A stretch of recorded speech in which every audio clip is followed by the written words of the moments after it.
Assalamualaikum warahmatullahi wabarakatuh.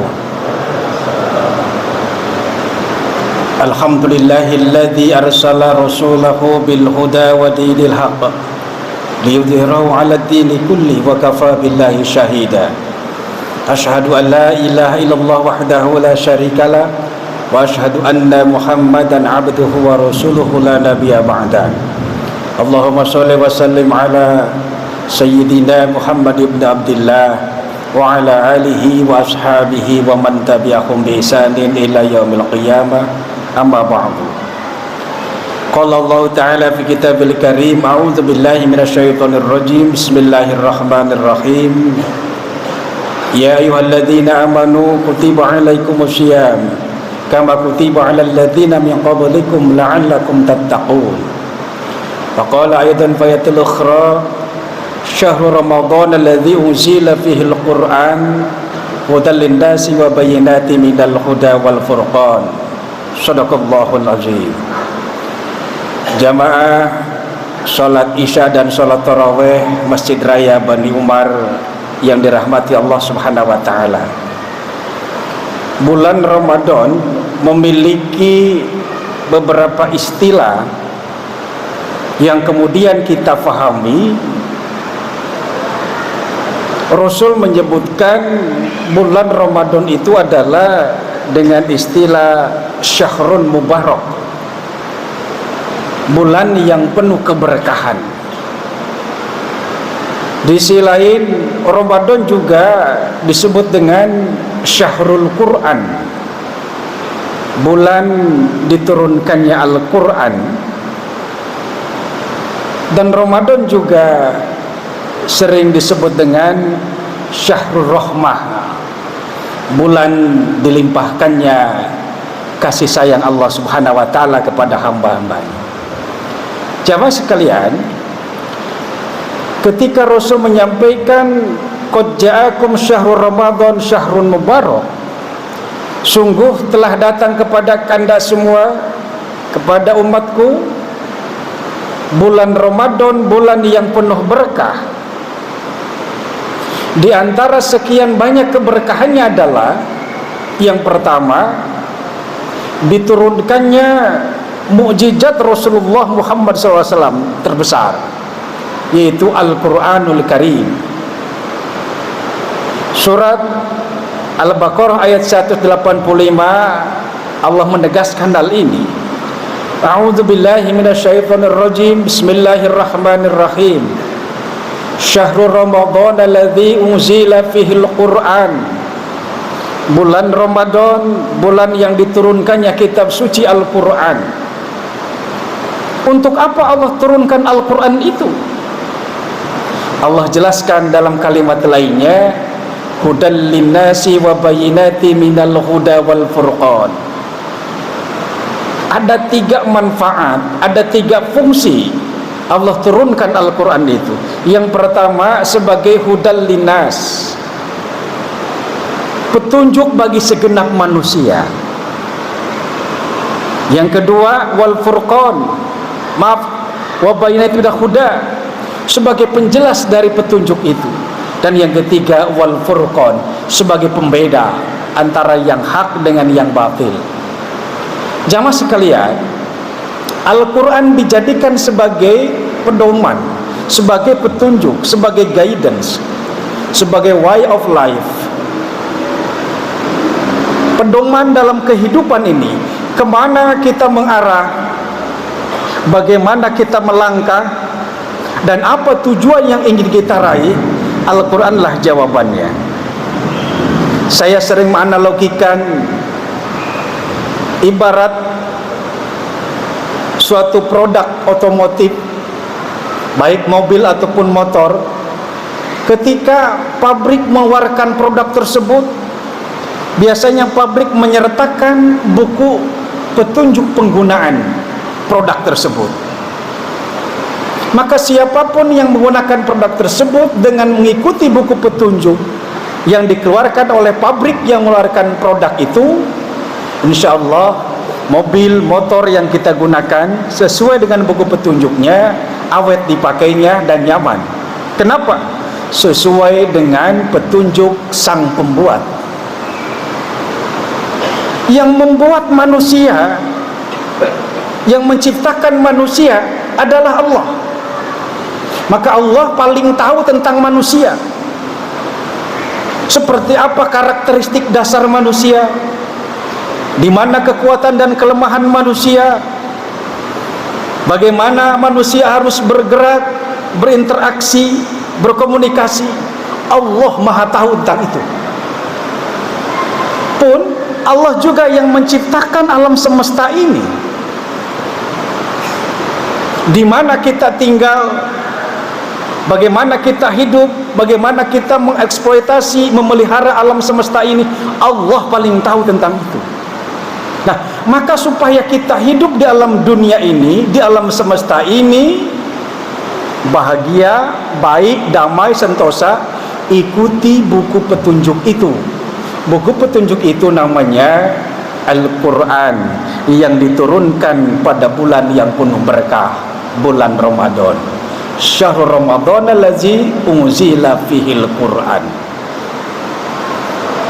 Fungsi lain dari turunkan Al-Quran adalah wabayyinati minal huda wal furqan. Sebagai penjelas, di Al-Quran dijelaskan bagaimana kita hidup, bagaimana kita berumah tangga, bagaimana kita mendidik anak-anak, bagaimana berekonomi, bagaimana berbangsa dan bernegara. Semua lengkap di dalam Al-Quran. Tinggal kita baca, kita pahami, dan kita amalkan. Oleh karena itu Rasulullah Muhammad SAW wanti-wanti benar kepada kita sebagai umatnya. Qala Rasulullah SAW, Iqra'ul Qur'an fa innahu ya'ti yaumal qiyamah syafi'an li ashabi. Wahai umatku, baca oleh kalian Al-Quran, fahami isi kandungannya, amalkan dalam kehidupan nyata, karena sungguh nanti Al-Quran akan datang pada hari kiamat untuk memberikan syafaat, memberikan pertolongan kepada mereka-mereka yang gemar membaca dan memahami Al-Quran. Ramadan, bulan yang penuh berkah, diturunkan kitab suci Al-Quran. Fungsi lain dari diturunkan Al-Quran adalah wal furqan, pembeda.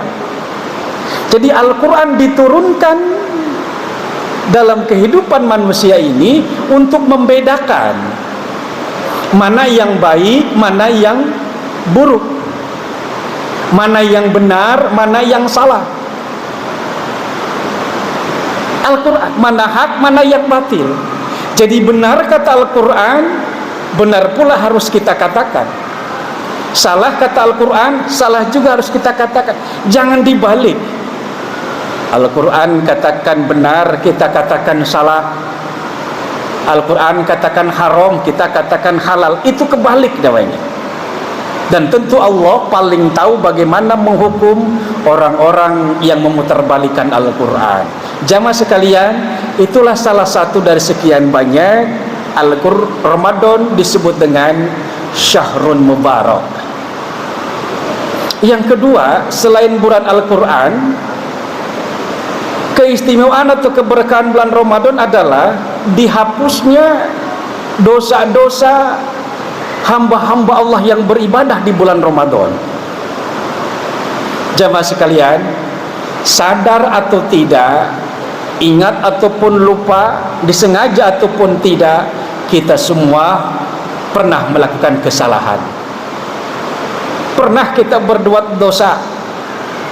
Maka para ahli sufi, beliau mengatakan dalam syairnya, la kabair ma'al istighfar wala saghair ma'al istimrar. Enggak ada itu yang namanya dosa besar kalau terus menerus dia beristighfar mohon ampun kepada Allah, terus menerus dia bertobat kepada Allah, karena Allah maha pengampun lagi maha penyayang. Innahu kana tawwaba, sesungguhnya Allah maha menerima taubat. Enggak ada dosa besar kalau terus kita bertobat kepada Allah. Pun juga tidak ada dosa kecil.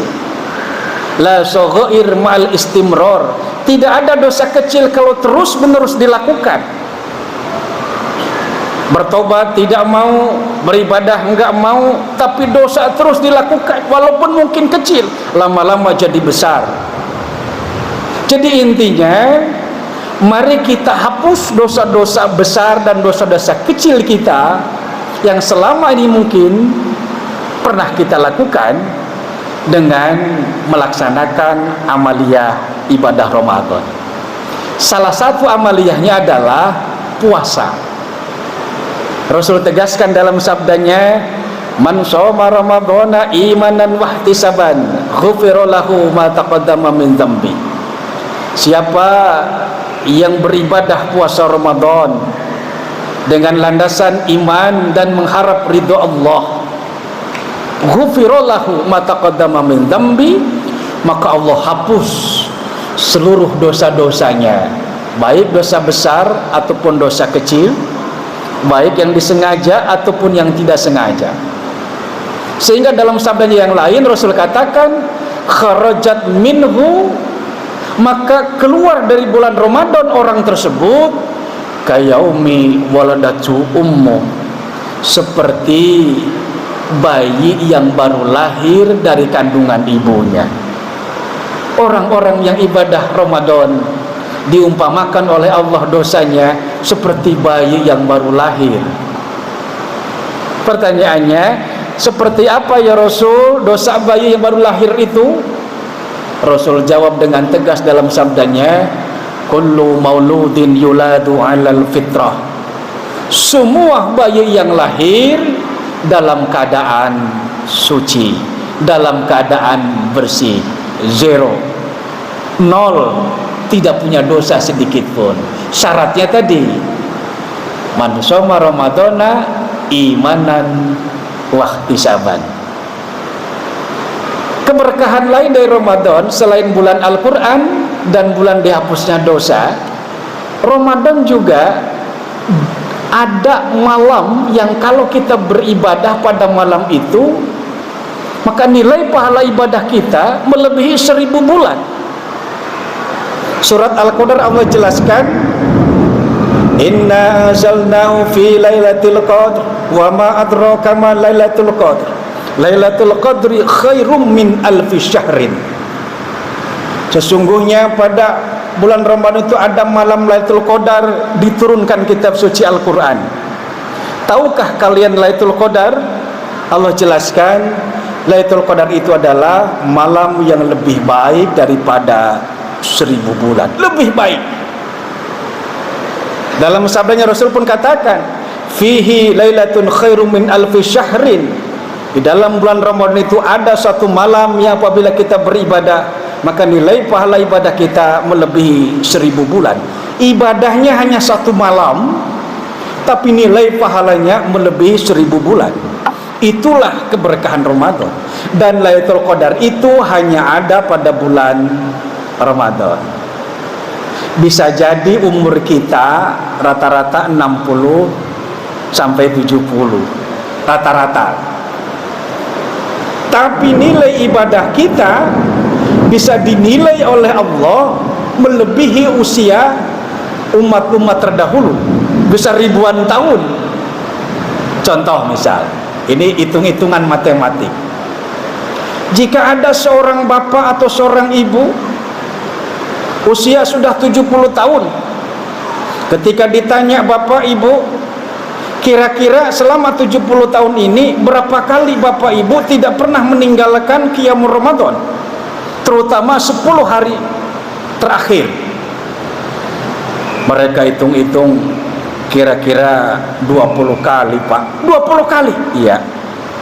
Kalau 20 kali dia tidak pernah bolos, terutama di 10 malam terakhir qiyamul Ramadan, maka probabilitasnya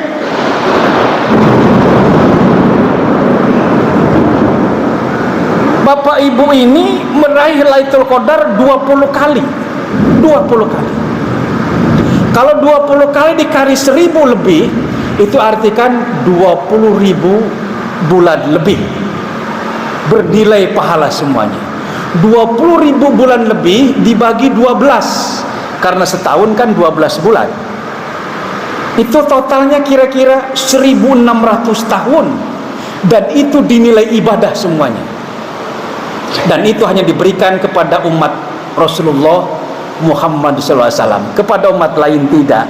Bersyukurlah kita menjadi umat Rasulullah Muhammad SAW. Oleh karena itu Rasul wanti-wanti, takharru Lailatul Qadri, takharru Lailatul Qadri, intai jaga umatku tentang Lailatul Qadar, karena itu adalah dispensasi dari Allah.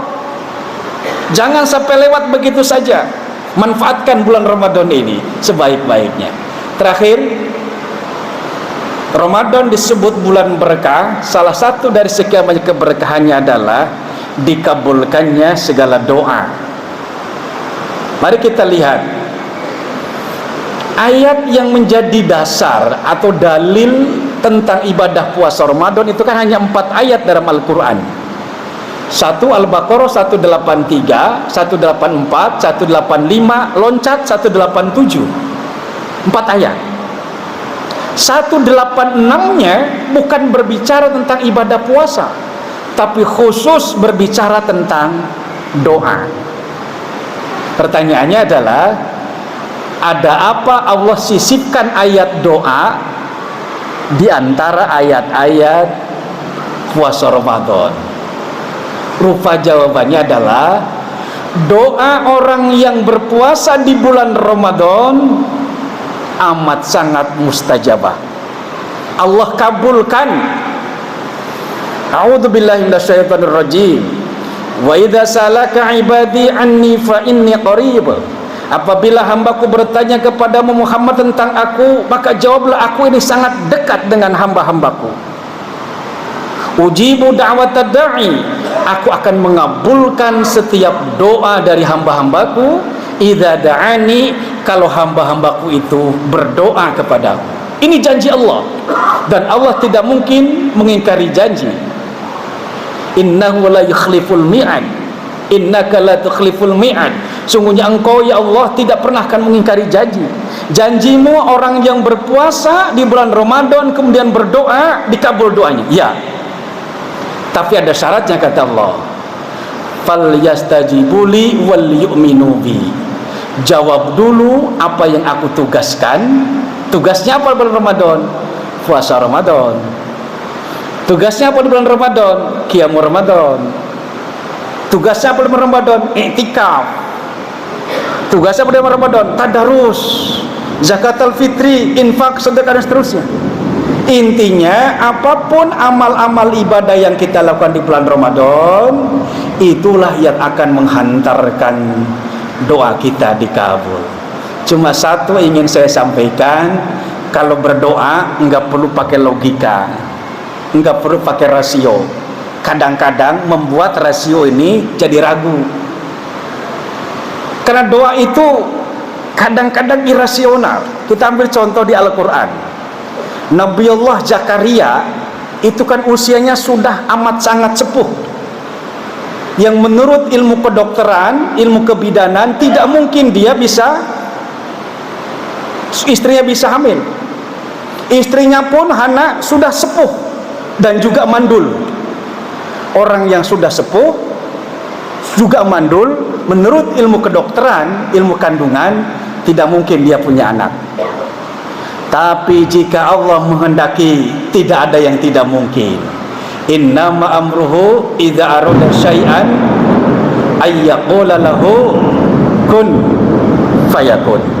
Maka Bapak Ibu sekalian, kalau berdoa enggak perlu pakai ini, cukup pakai iman saja. Yakin jika Allah akan mengabulkan semua doa kita, asal doa kita dilandasi oleh iman dan mengharap ridha Allah. Mudah-mudahan semua amal ibadah Ramadan kita diterima oleh Allah Subhanahu wa taala. Mudah-mudahan Ramadan tahun ini kita beribadah pada malam Al-Qadar. Terima kasih, mohon maaf lahir batin, walafu minkum, wabillahi taufiq wal hidayah. Assalamualaikum warahmatullahi wabarakatuh.